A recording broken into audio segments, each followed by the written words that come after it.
ating namumuno ng ating Senado, ating Upper House Senate President Mig Subiri at lahat ng miyembro ng Senado na nandito ngayong umaga na ito dito sa napakahalaga at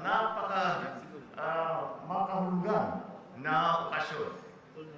The Agrarian Reform Secretary, who we have just heard from, Agrarian Reform Secretary Conrado Estrella, ay parang gusto ko sabihin si Lord Contring, pagka nakita mo yung Agrarian Reform. But you are holding up the tradition that our forefathers put and began before us. The late Speaker of the House of Representatives,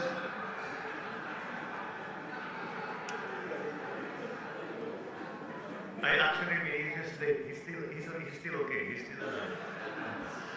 Speaker Martin Romualdez and our the members of the House of Representatives, without whose important support we could not have done any of this. The members of the cabinet here present, I think we will notice that halos kompleto ang kabinete ngayong araw na ito dahil talaga ay napakahalaga nitong ating ginagawa ngayong umaga ito. My fellow workers in government, ladies and gentlemen, magandang umaga po sa inyo lahat.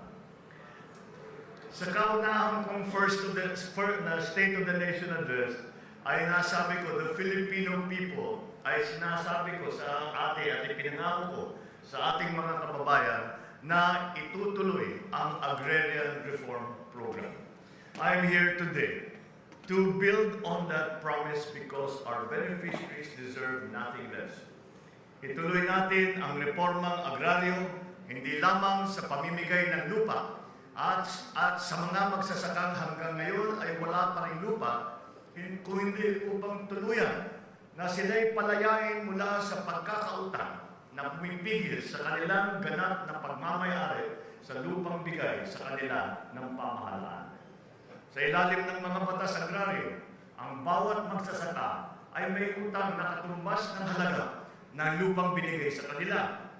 Kailangan nilang bayaran ito sa loob ng hindi hihigit ng 30 taon. Dagdag ang 6% interest bago tuluyan maging kanila ang lupa. Panahon na para makalaya sila sa pagkakautang na ito. This is why, on September 13, 2022, I signed the Executive Order Number 4, imposing a 1-year moratorium on the payment of amortization on agrarian debt by our beneficiaries. Yet I know that the government can and must do more to alleviate the plight of our agrarian reform beneficiaries. I thank both houses of the legislative branch for heeding the call for social justice for our farmers by swiftly enacting the new Agrarian Emancipation Act, which I will sign into law today. I thank all of those who have been part of this effort. It is something that we have been attempting to achieve for a very long time. Nung pumasok po ako at binati ko ang aming ate, si Senator Ivy, ay kako sa kanya, ikaw talaga yung original author. Mula nung nagsimula siya bilang senador, ay pinaglalaban na niya ito. At papasalamat kami kay Senator Cynthia na talagang nakikita natin ay nasa puso niya ang kalagayan ng ating mga magsasaka, lahat ng buong agrikultura. At siya ay pinaglaban naman niya, pinag-sponsor naman niya sa Senado. At ganun din sa ating mga magigiting na congressman na ay hindi tumutol at kinilala at nakita kaagad ang gano'n ka-importante itong ating ginagawa at gano'n kahuli na tayo sa panahon. Marami na po tayong inantay na ilang administrasyon at hindi pa natin nagawa ito. Pero napakalaking karangalan para sa akin na tumayo ngayon sa harap ninyo at masabi na ito'y gagawin na natin batas at napagbigyan na natin at ipinaglaya natin ang ating mga magsasaka at agrarian reform beneficiaries sa kanilang pagkalubog sa utang.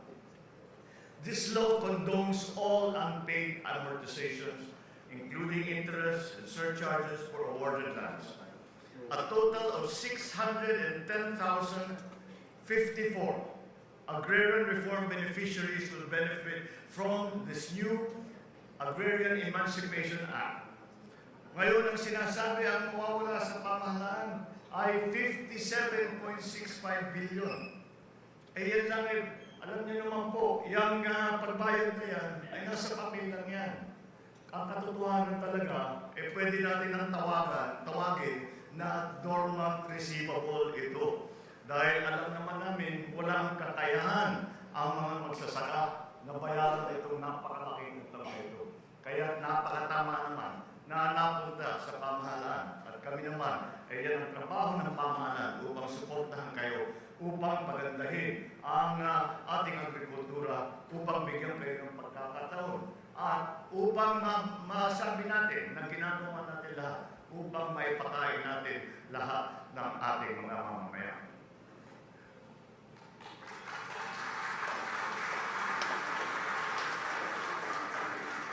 The government will also assume the obligation of our beneficiaries for the payment of just compensation to landowners under the voluntary land transfer or direct payment schemes for the benefit of 10,201 ARBs, with a total payable of 206 million pesos. Sa ngalan ng ating mga magsasaka at ng sambayan ng Pilipino, taos-puso akong nagpapasalamat sa Kongreso at sa Senado sa agaran pagpanday ng batas na ito. Ikinararangal ko na pirmahan ng batas na ito upang tuluyan ng makalaya sa pagkakautang ang ating mga magsasaka mula sa araw na ito. However, I believe that genuine agrarian emancipation requires more than just the distribution of land. If there was a very important lesson that Lolo Condring, Estrella, and my father, then the president, learned, was that the handing of titles to our agrarian reform beneficiaries is but the first step. Free land distribution must go hand in hand with broadening the provision of credit facilities and support services in the form of farm inputs, equipment, and facilities to our farmers, as well as the construction of more farm-to-market roads. These efforts will yield more sustainable farms and higher incomes for our farmers. As President, I assure you, we will never stop providing our farmers with the support that they need to help make their farms more productive, while also improving the lives and their lives and that of their families. Kung ibayuhin natin ang pagpapaunlad sa ating mga sakahan, dapat din natin lalong paunlarin ang pamumuhay ng ating mga magsasaka at ng kanilang mga mahal sa buhay.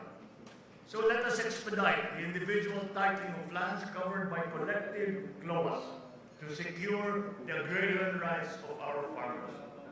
Isa yan ang inuna namin ni Secretary Conlan, at sinabi namin ay siguro para makapag-issue na tayo ng titulo ay kailangan yung consolidated CLOA ay mabigyan na, paghati-hati na, para alam ng beneficiary kung saan yung lupa niya at maisasaka na niya. Kaya yan ang inuna namin at maganda naman sa aking palagay ang naging performance ng Department of Agrarian Reform sa pagbigay at pagbuo ng sistema upang maayos na natin yung consolidated laws at maaari ng magsaka ang ating mga beneficiary. We will also enhance the efficiency of agrarian case resolution systems for faster outcomes.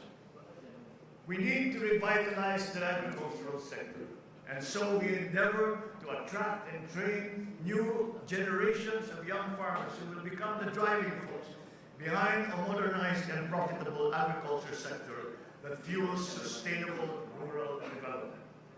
With unity and with diligence, we will address these concerns and make agrarian emancipation a tangible reality for our hard-working farmers. It is time to give our farmers the recognition that they deserve as the providers of our nation's sustenance the providers of life to all of Filipinos.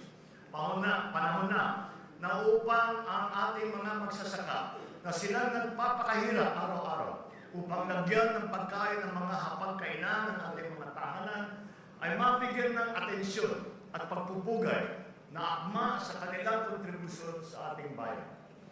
Inihimo ko rin ang ating mga agrarian reform beneficiaries na patuloy na alagaan at payabungin ang ating mga sakahan. Tutulungan at susuportahan namin kayo sa inyong bawat hakbang upang kayo ay umunlad, magtagumpay at makatulong sa pagbibigay ng sapat at masustansyang pagkain sa ating mga mamamayan. Let us work together to realize this dream, our dream, as it was my father's dream, to give every Filipino farmer and his or her family a life beyond mere survival. A life free from want, from hunger, or fear of the future. A life of dignity, abundance, and prosperity. Mabuhay ang ating mga agrarian reform beneficiaries. Mabuhay ang magsasakang Pilipino. Maraming salamat po sa inyo. Thank you, President Ferdinand R. Marcos Jr. It is now time to witness the ceremonial signing of the new Agrarian Emancipation Act. To join the President on stage, may we have Senate President Juan Miguel Zubiri, House Speaker Ferdinand Martin Romualdez, Senator Cynthia Villar, Senator Amy R. Marcos, Representative Solomon Chungalao, Representative Jose Salceda, Executive Secretary Lucas Bersamin, Special Assistant to the President Antonio Lagdameo, Secretary Conrado Estrella III, Secretary Benjamin Jokno, and Presidential Advisor on Legislative Affairs Mark Yandro Mendoza.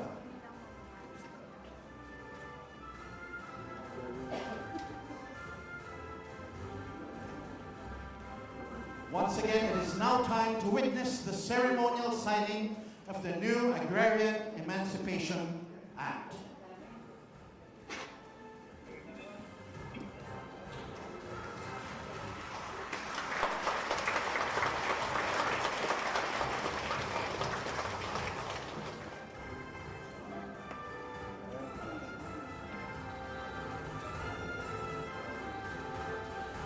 Upon the President's signature, the reconciled version of House Bill number 6336 and Senate Bill 1850 shall now become known as Republic Act number 11953, entitled An Act Emancipating Agrarian Reform Beneficiaries, or ARBs, from Financial Burden by Condoning All Principal Loans, Unpaid Amortizations and Interests, and Accepting Payment of Estate Tax on Agricultural Lands awarded under the Comprehensive Agrarian Reform Program.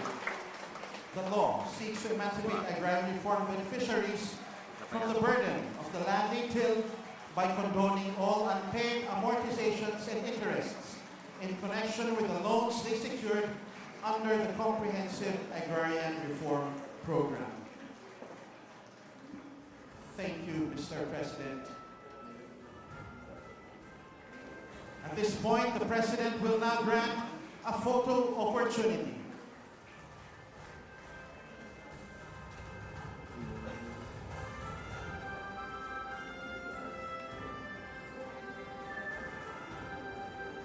For our first batch, may we ask our distinguished men and women to remain on stage for the photo opportunity, to be joined by the principal sponsors of the bill.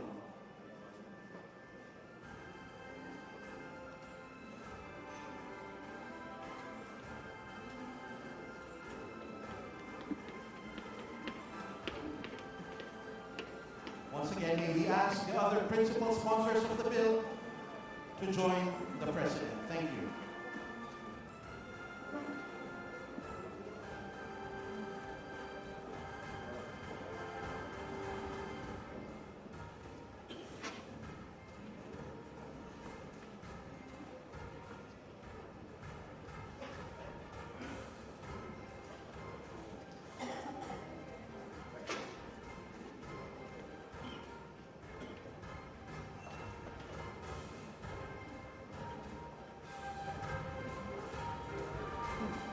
May we have the other members of the Senate to please be on standby for batch 2. Thank you.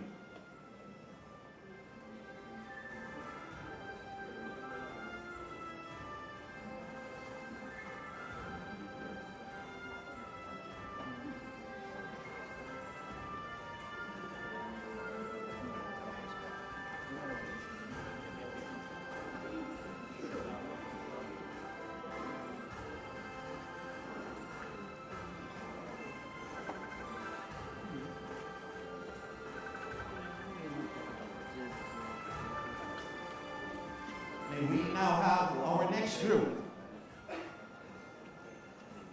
Members of the Senate, please proceed on stage. Thank you.